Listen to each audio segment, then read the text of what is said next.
Hi, and welcome to this week's video blog on Some Assembly Required. I'm Sarah Hammerker, and I'm glad you joined me. Today I want to talk about the truth about strangers.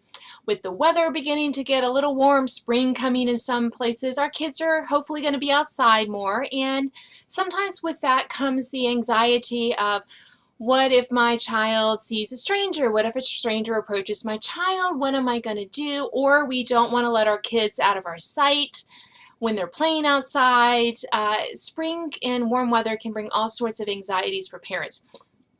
And there's one thing that's drilled into our children from day one at school is the safety-ish lessons, right?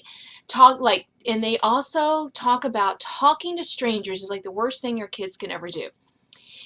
But in our quest to make our children safe, we've essentially cut off our nose to spite our face with this bit of nonsense that talking to strangers is horrible.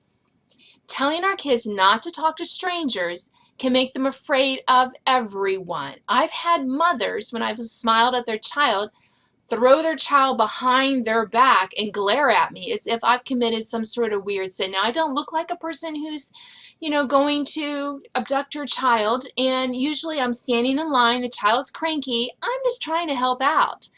But it makes a lot of people nervous when kids talk to, when adults they don't know talk to kids.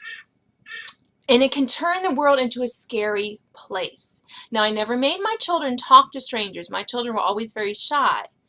But I also never told them, don't talk to strangers. It's not the talking to strangers that's the problem. We don't mean to make our kids afraid of everyone. It's instilling in them what to do if a stranger approaches them. I've had to remind my kids that it's okay to return a compliment. It's okay to answer a question an adult has asked. And it's okay to talk to someone if, they approach them. Talking never hurt anyone, but we do need to teach our children what to do if a stranger approaches them. How do they handle this situation? To me, that's better than making them afraid of all strangers. If a child was lost, if one of my kids got lost, I always taught them, go find a mom with other children and go talk to her. Go talk to a policeman. Go talk to a teacher if you see them. At the library, go talk to someone behind the desk. These are strangers to our children, and yet I want them to feel comfortable asking them for help. So instead of telling our kids not to talk to strangers, here's the things that we did as a family to help teach our children about safety. Number one, your father and I would never send someone you don't know to pick you up. There are no exceptions ever. So if someone come up to them and said, hey, your mom told me to come get you, they're going to go, no, I don't think so, and run screaming the other direction. There are certain adults that we've told our children, and every once in a while I remind them, listen, Mrs. DeMarco can pick you up from school. Your Aunt Donna can pick you up from school or come get you. Those are the people, or Mrs. Rogers our neighbor across the street, she may come and get you. Other than those people, we're not sending strangers or mere acquaintances. They know who's first on our list to call to come get them if we need them. Second, you're never to go anywhere with a stranger. Not down the street, not to help find a lost dog. Definitely don't get in the car. Stay away. If someone asks you for directions from a car, you stay on the sidewalk and you just tell them, my mom says I can't get any closer. Just tell them that. Now, it could be someone that they should know, but they don't remember. Fine. I would rather have a little awkward situation than put my child in an unsafe situation. If a stranger or an adult tries to grab them, they're to scream and run in the opposite direction. Again, I would rather have an awkward situation than an unsafe situation. Don't worry about appearances. Tell them they can scream and run.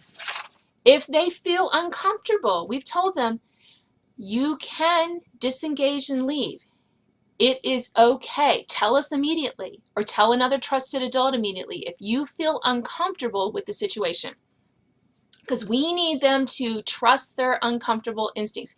Sometimes they're going to get it wrong, and it's going to be, okay, let's talk through. But let them know that we trust their instincts in that. Have them memorize their phone number and address. Now, I know a lot of people are like, well, my child will just have a cell phone and they don't need to worry about that. What happens if the cell phone is lost? They need to know their address and they need to know your phone numbers. Okay, simple as that. We drill this into it when they were kids and we expect them to know that. Again, especially when your kids are little, role play these situations until they are comfortable with these responses. Remind your children that the chances of something bad happening to them are very slim, but it's better to be prepared. Remind them that most grown-ups, even strangers, have their best interests at heart, have no intention of harming them, that the world is basically a safe place because it really is. This type of preparation will help your children be better prepared to face life's unexpected circumstances, but it's also empowering them not to be a victim, but to be proactive in their own safety. And to me, that's more important than trying to scare them by telling them every stranger, no, never talk to strangers because strangers are bad. No, let's prepare them. I hope this has helped you maybe think about a little bit about the truth about strangers and how preparing our children to be proactive in these situations is always better than simply telling them to be afraid. I hope you join me next week on Some Assembly Required when I do another video, and you have a great day.